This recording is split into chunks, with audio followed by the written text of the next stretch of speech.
Thank you to the Wolfeboro Lions Club for underwriting Nutritional Wisdom. The Wolfeboro Lions Club is committed to helping the community with health concerns such as diabetes prevention and preservation of sight and hearing. The Wolfeboro Lions Club meets on the second and fourth Tuesday of the month in the 1812 room at the Wolfeboro Inn. Members of the community are encouraged to attend meetings or visit the website e-clubhouse.org/sites/Wolfeboro for more information. Hi, this is Patty Walker, registered dietitian, certified diabetes educator, and your host of Nutritional Wisdom.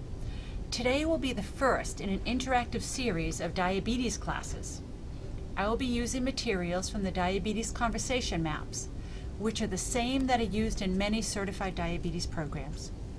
My goal is to provide you with the necessary information you need to manage your diabetes from the comfort of your home. Since these classes work better with interaction, I will be having some people from the community be a part of the series. For today's show, I would like to introduce Nancy and Michelle. Thanks for having us. Yes. Oh, you're welcome. I'm so excited to have you both here. So let's get started. As I mentioned earlier, each program will cover different aspects of type 2 diabetes management. In today's session, we're going to start with a general overview of diabetes.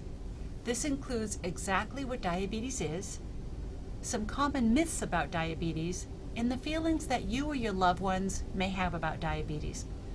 How does that sound? Good. Sounds great. All right. Well, again, appreciate your being here and joining us. All right. So let's look at today's conversation map. You'll see it looks like a game board in some aspects. I have had previous class attendees mention that they wish they brought their Hot Wheel cars with them to go from place to place. So let's take a minute and look at the map.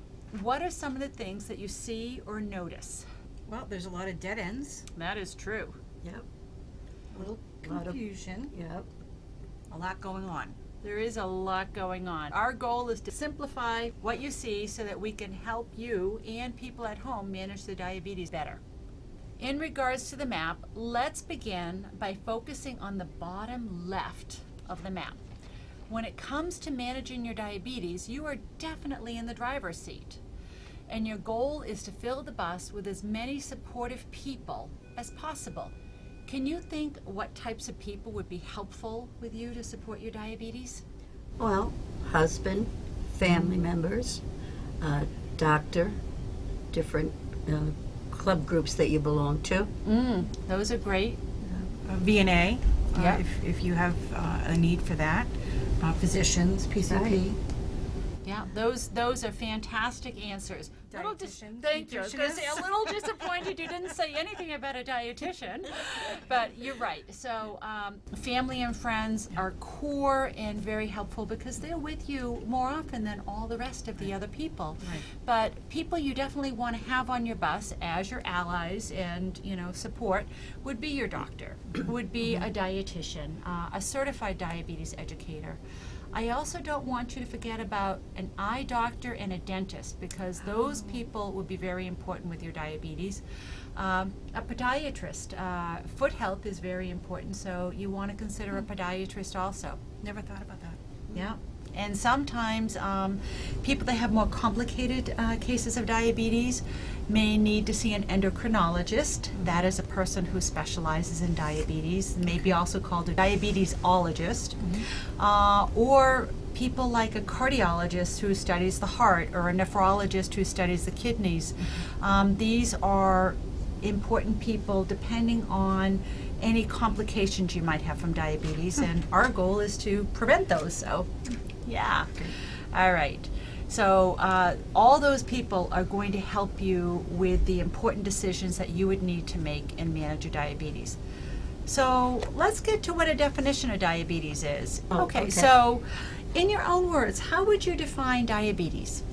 Well, I think diabetes is not having enough insulin in your body, and you have to do something to get more insulin in your body. I would say it's a lifestyle change. What else? I would say it's two or three forms maybe. One that you get as a child or a young adult, and one you get as you get a little bit older. Like the type 1 or type 2? Yep, so the different types of diabetes you're referring to. Yep. All right, so great answers. So let's delve into it. On the bottom corner of the map, you're going to see the definition of diabetes on the top of the roof. So Nancy, would you be able to read to the audience what it says? Okay, diabetes is a disease in which the body does not make enough insulin or properly use insulin. Insulin is a hormone that is needed to turn sugar, starches, and other foods into energy needed for daily life. Excellent. Does that make sense? Yes. Okay. Make sense to you, Michelle, with that definition? It does. I didn't Yeah. realize it was a hormone. Yeah. So Insulin is definitely the hormone that helps us regulate our blood sugars Yeah, the most. yeah. Yes. So, and also there are different types of diabetes. So you had alluded to them. So what types of diabetes can you name? I think the type 1 as an infant or a child, and then the type 2 as you get older. And I think there's the pre-diabetes, Oh. that type of thing. Yeah, Those are the I ones think that I that would know. those are absolutely great answers. So, pre-diabetes. Let's start with that one. All right. Pre-diabetes. There's over 85 million people in our country with pre-diabetes, Wow. and less than 10% know they have it. That's really scary. It is very scary. It is a red flag, but it's a reversible condition. So the more we can get education about diabetes and pre-diabetes out there and help people know that it's a reversible condition, that's great. So pre-diabetes is a precursor to type 2 diabetes. Okay. Type 2 diabetes is it happens more in adulthood, but it can happen in children. It is more lifestyle. So there are some risk factors for type 2 diabetes. Would you know any risk factors for type 2 diabetes? Risk factors. I know in my field, cardiac is a risk factor, obesity. Obesity, yep. Obesity, yes. Not exercising. That's absolutely correct. So things that are risk factors for type 2 diabetes would definitely include being inactive, being overweight, eating a diet too high in processed foods and high fat foods, other things like poor sleep, stress, and even cigarette smoking can increase your risk for type 2 diabetes, as well as just getting older. Over 50% of the people age 60 and above have prediabetes or diabetes in our country, type 2 diabetes. So that's a large segment of the population. So, age itself is a risk factor because as we get older, we produce less insulin. Okay. Okay. That kind of makes sense. Yep. And so, as I said before, type 2 can happen at any stage. Unfortunately, there are more and more children being diagnosed with type 2, again, because of the risk factors: inactivity, poor diet, being overweight. So the other type of diabetes that you'd mentioned is type 1 diabetes. And type 1 diabetes is an autoimmune condition where the body actually destroys the cells that make the insulin. So people with type 1 diabetes actually have to have insulin injections in order to survive. Fortunately, it's a minority of the cases. It's only less than 10% have type 1. Type 2 is definitely, the bulk of the cases, which is 90% of them. And then there's a couple other types of diabetes that you may or may not have heard of. One, gestational diabetes that can happen in pregnancy. Oh, yes, you hear about that a little bit. Yep. So it's generally tested by the end of the second trimester, and it's caused by just the hormone levels of the pregnant woman and the insulin not being able to use the right amount of insulin. So it's insulin resistance and the pregnancy hormones. And then there's a very, very rare type of diabetes which is called LADA, L-A-D-A, latent autoimmune diabetes in adulthood. Ooh, sounds scary, but essentially you had alluded to earlier, you have the one that happens in childhood, which is type 1, and the one that happens in adulthood, which is type 2. But now we know that both can happen at either time. But again, most people with diabetes as an adult do have type 2. Not always. And so when I see a person get diagnosed with diabetes, and if I see that they've had flu-like symptoms and rapid weight loss, and they're not overweight, or they're active, I get suspicious that it might be the autoimmune condition Okay. in adulthoods, and that's LADA. Often it's treated as type 2. I mean, the blood sugars are high, so they'll put you on medication, and it works for a little bit, and then the medication doesn't work because oral medications are not what's going to treat this condition. Because it's an autoimmune condition, like type 1, it's just a slower version. They eventually also need insulin. So those are the types of diabetes that we have. Yeah. So just a quick question, with the gestational, does that make the mother more susceptible to type 2 in later life? Oh, what a great question. Yes, it absolutely does.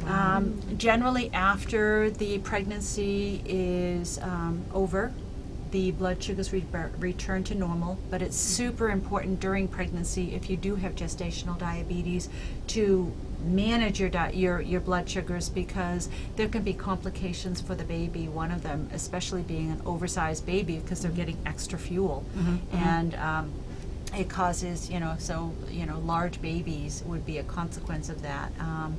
And then they have very low blood sugars after they're born because they're not getting the same sugar supply that they had in utero afterwards. So it's a manageable condition. But generally, after the birth, the woman does have blood sugars return back to normal. It's important to have those checked, 4 to 6 weeks after the pregnancy is over with, to make sure. But in general, you have a 70% increased risk of developing type 2 diabetes if you don't address the lifestyle factors that may have put you, that can increase your risk for type 2. So you want to be very diligent about getting activity and having a good diet and those types of risk factors, managing your stress, not I smoking. think I had it with my first one. Okay, Yeah. and they probably I gained like 50 pounds Yep, and wasn't active. yep, it could have been. And I exploded my feet, everything. Oh my gosh, yep. Yeah. Yeah, so anyone that, it's typical question if you've had a baby over 9 pounds, it could have been gestational and they just didn't diagnose it. I think by 1989-90, when my third child, when I was pregnant with my third child, is when I remember them starting to test for gestational diabetes. My first 2 children, they didn't test for it. So, Wow. yeah. So knowing the types of diabetes that you have is very important because it's going to affect the choices that you make.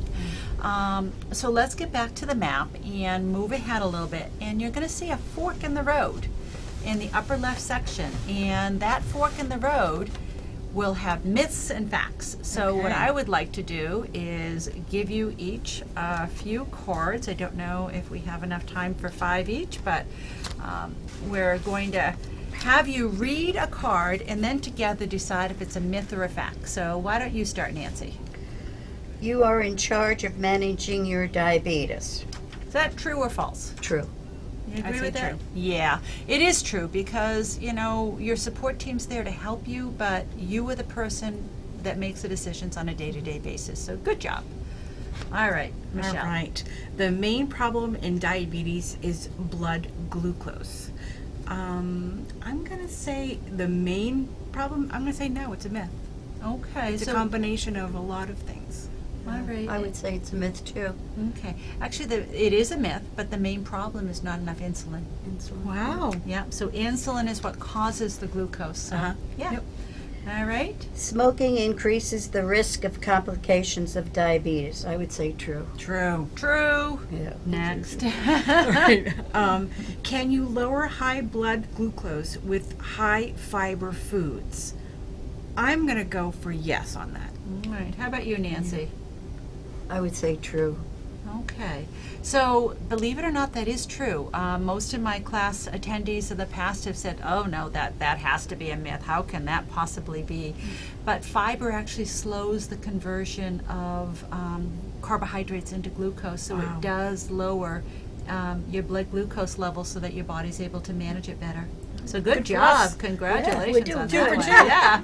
If a person with diabetes feels okay, he or she is okay. Oh, that's got to be a myth. False. Very false. Oh. Yeah. Again, 90% of people with prediabetes don't even know they have it. 50% of people with diabetes don't know they have it. So you can have diabetes and not have Feel any poorly. Yeah. any signs or symptoms. So yeah. All right. Insulin is a cure for diabetes. Absolutely not. False, false, false. Right? Did I do that I right? guess I I don't don't have the answer. That's what I said. Okay.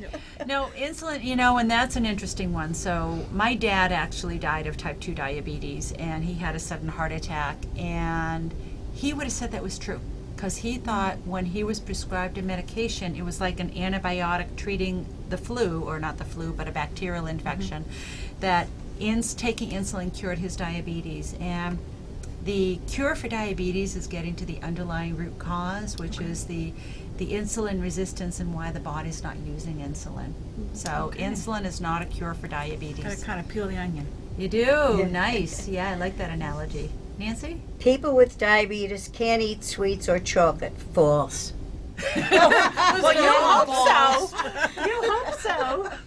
I hope so, So what about... I'm going to say false. I think you can in moderation. Yeah, it is moderation, but it's very important to have an individual diet worked up for you if you do have diabetes, to understand when and where and how much those foods can be a part of your life. Okay? We're very smart, Nancy. You are. Appreciate it. Blood glucose monitoring can help you manage your diabetes. That is fact, I think. True. Yeah, monitoring your Yeah. blood sugar, that is going to be an episode that we're going to be doing on one of the series, and it is a very important part of diabetes management. Yeah. Fruit is a healthy food. Therefore, it is okay to eat as much of it as you wish. Ooh, I would say false.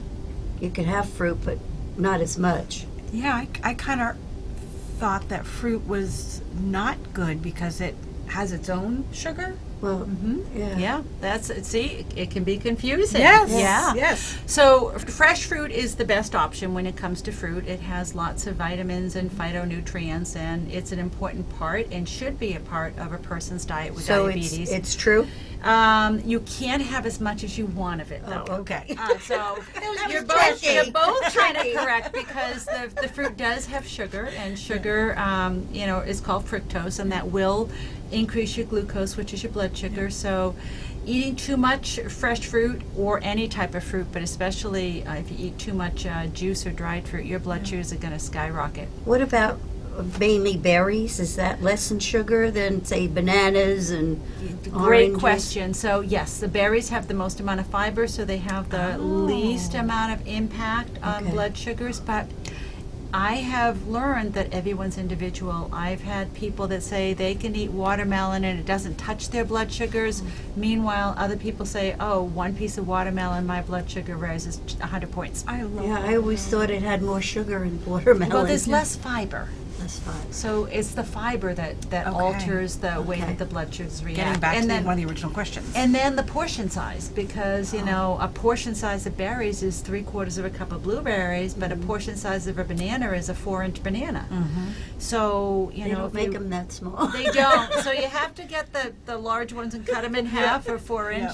Yeah. So it's really hard to compare portion sizes with fruit too. So, true or false? You cannot have as much as you want Okay. to, but fruit is good. Okay. So it's kind of both, yeah. All right, and any more? No, you have one more? Insulin causes weight gain, and because obesity is bad for you, you should avoid taking insulin. Well, I'm going to say the latter part is probably the answer.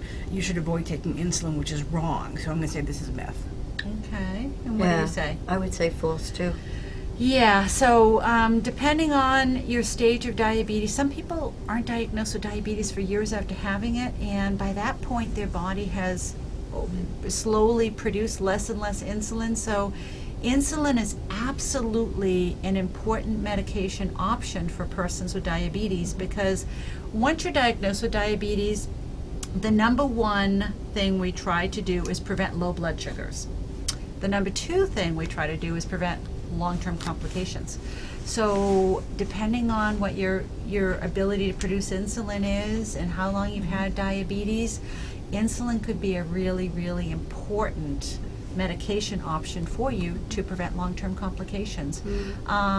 It can cause weight gain in some people. So and the reason is because now it's allowing extra food to be stored into your cells. And so I would encourage people to, again, look at the choices that they're making, and we might have to modify some of the choices if they want to prevent weight gain.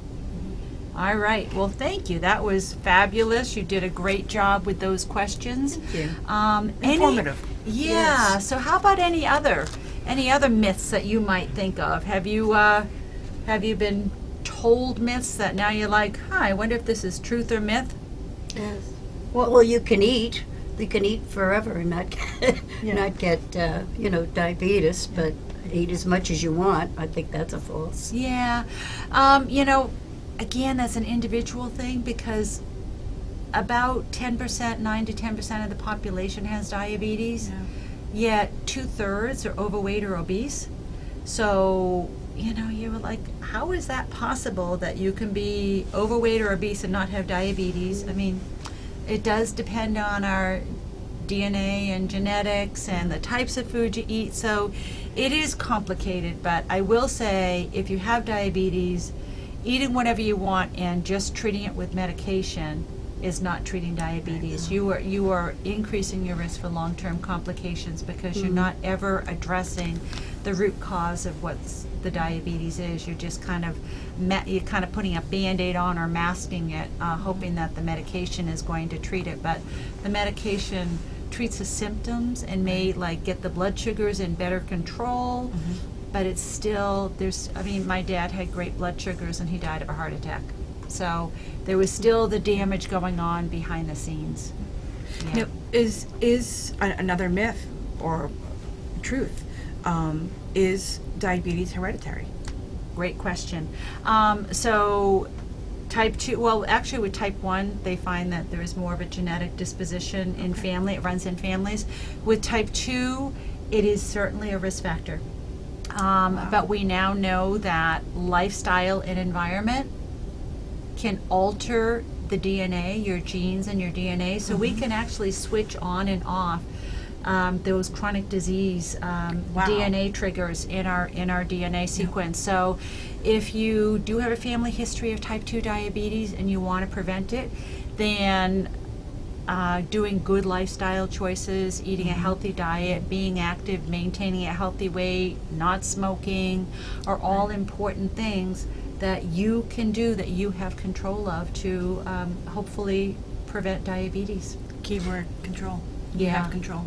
So if nobody in my family had type 2 diabetes and I got type 2 diabetes, does that mean my children could get it? Yep. Even though there's nobody prior to, my family. Yep.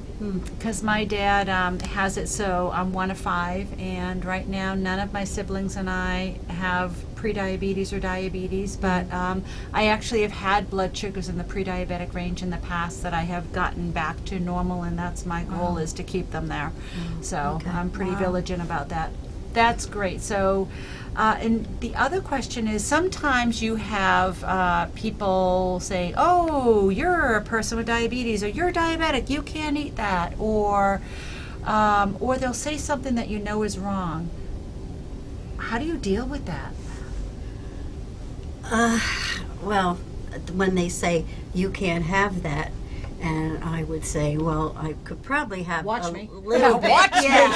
I could probably have some of it, but not all of it. But don't watch me. I'm the biggest offender, because I have family members who have type 2. Yeah. And I am always saying, do you want to think twice about that decision? So you're trying to help. You're doing it from the goodness of your heart. I think absolutely, because you care. Yeah. And so that's a really, please educate me on how I can be better, more supportive. Yeah. Well, That's a support group. it is. Well, it is, because you need all the different types of support. So I appreciate the question, and the best way to be supportive of a person, in my opinion, is to try to have healthier food choices. So if you're going to have fruit, try to get it like cut fresh fruit instead of canned fruit, or don't offer the juices, but offer like a half a grapefruit instead of juice or something in the morning. So provide them with healthier options. But if they're the people in charge of their diabetes, and you want to be there to help and support them, but if it's a holiday and they want a small piece of pie, I wouldn't begrudge them of that, especially if they've already, maybe it's a birthday party and they said, all right, I'm not going to have bread, I'm not going to have the potato, I'm just going to have the meat and vegetables, and I'll save my carbohydrates for the for the birthday cake. They're doing the best they can too. So you respect their individual choices, but you try to do the best you can to be supportive. So somebody on type 1 diabetes, who's insulin shots, should they have sugar? That's an interesting question.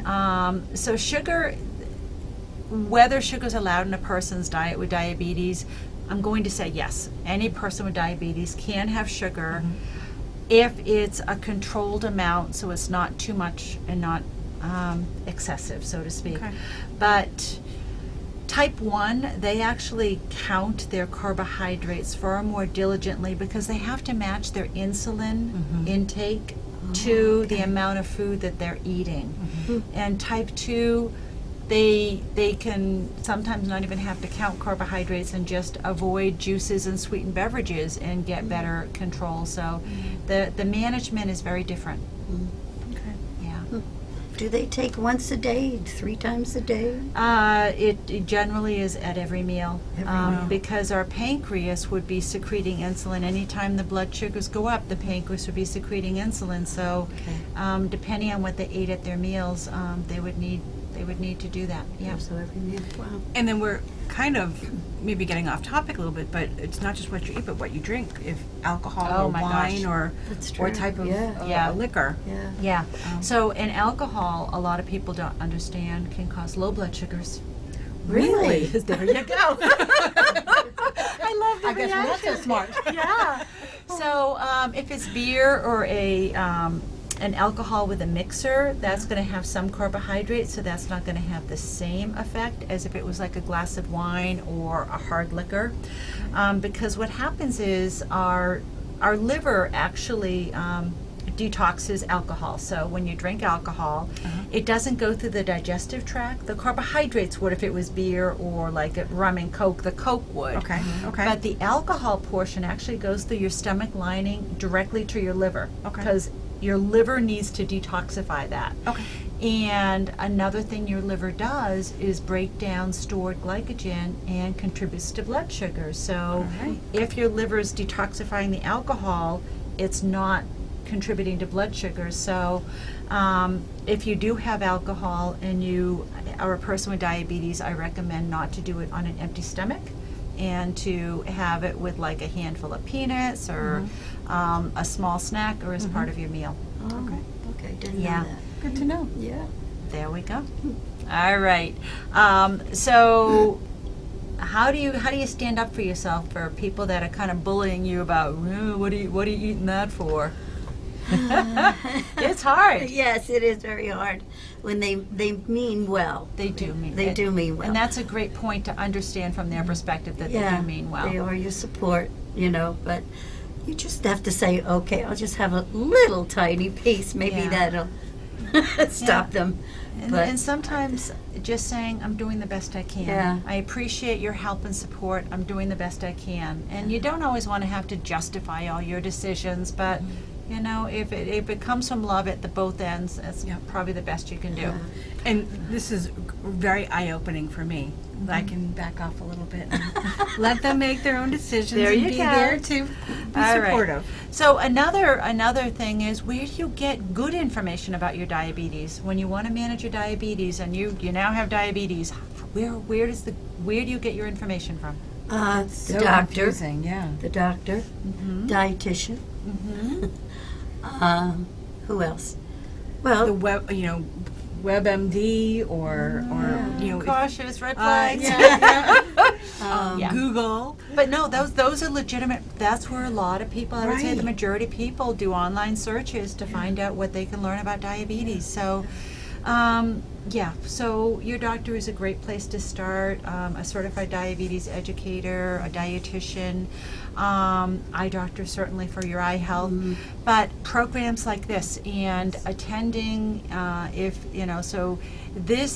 the material that you're in these episodes are from a certified diabetes program, so it's similar to going to a program, but you can be at home and learn.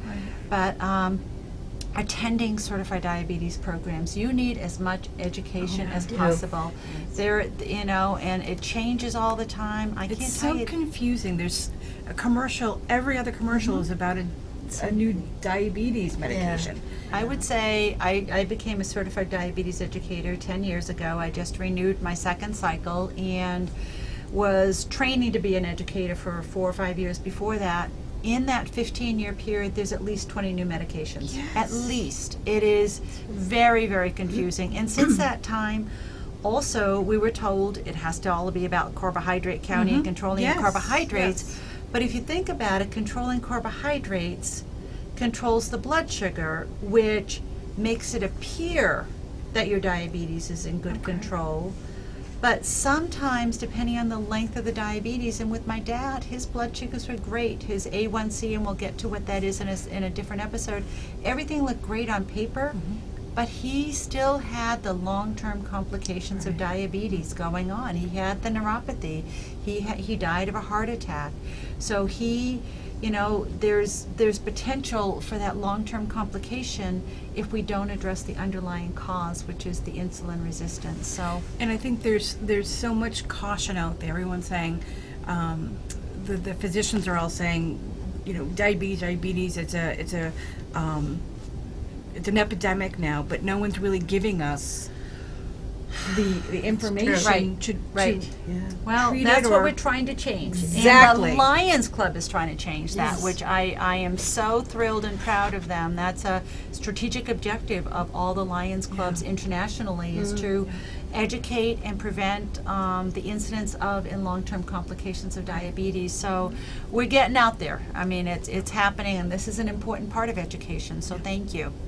All right, so the last thing I want to go over in today's episode is the emotional side of things. The feelings that you have when you're with diabetes, or you've been diagnosed, or you live with persons with diabetes. So on the map, you'll see in the upper left corner, there's baggage, there's luggage there that has these words on it that are common feelings that people have regarding diabetes. So when you were diagnosed with diabetes, or you have family members, how did you feel? Well, I've been diagnosed type 2. I was scared. I didn't know what to do. Right away, I thought I'd have to go on insulin, Yeah. but I didn't have to. I just have to do my monitoring and keep my Yeah, sugar because right count now, down. this is a personal question. You're not on any medication, is that correct? No, I am. Okay. Twice a day. On Okay. Metformin, yeah. Yes, I take that twice a day, once in the morning and once before bed. Yeah, that's a very common medication, to be honest, a great first-line medication, Yeah. actually. So, but, I mean, yeah. So being scared, how about you, Michelle? Well, I think, speaking of some of my family members, denial. Oh yeah, it's not me. Yep. That is true. I'm just gonna not eat this, and then this is gonna be fine. And then the blood sugar is all over the place. And then of course there's guilt because they didn't eat the right thing or didn't take the medication in the right time. And so it's a lot of feelings. It's overwhelming. It overwhelming. is. Do you know that over half the people with type 2 diabetes also have depression as a Really? comorbidity or diagnosis, because it's a chicken and the egg. It's so overwhelming that it's like, I can't do it, and you get depressed. Or sometimes you're depressed and you're not taking good care of yourself and you get diabetes. So they go hand in hand, in all honesties. That's why the support. And, getting good information and knowledge is so important. So another question for you, Nancy, now that you've had diabetes and you've had some education and you're living with it, have your feelings changed? Oh, yes, yes. I'm getting a lot of support from the family who, well, they're watching me, everything I do too. They are, but Yeah. Lovingly, though. Yes, yes, right. But I'm not as scared anymore. I Good.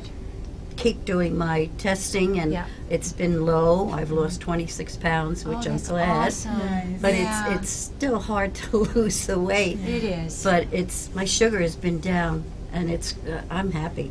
Good. Yeah. Yeah. You feel better? I feel much better. Yeah. Before I was struggling, like we were talking about, out of breath I was, but I'm not like that as much anymore. I still, if I walk too far. Yeah, no, I've But- had clients that say the diagnosis was one of the best things that happened to them because it was an eye-opening experience, and they changed some lifestyles and they felt the best they had in a long time. Well, before I was pre-diagnosed as, borderline. Pre-diabetic, Yeah, pre-diabetic.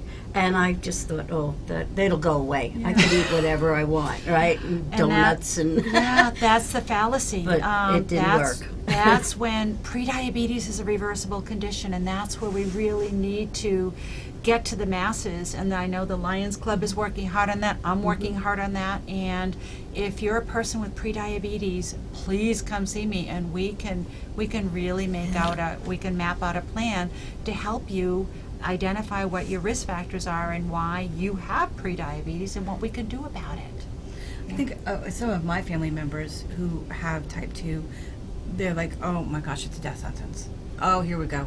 I'm at the very end. Fear. This is it. Yeah. That fear And hopelessness. Yes. Yeah.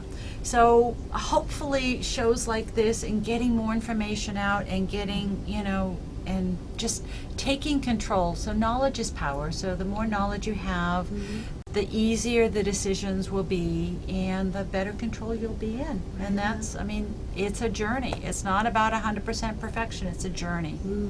So that's great. So that's going to be the end of today's show. But before we finish, any other questions that you might have about diabetes? Well, this has been so eye-opening for me.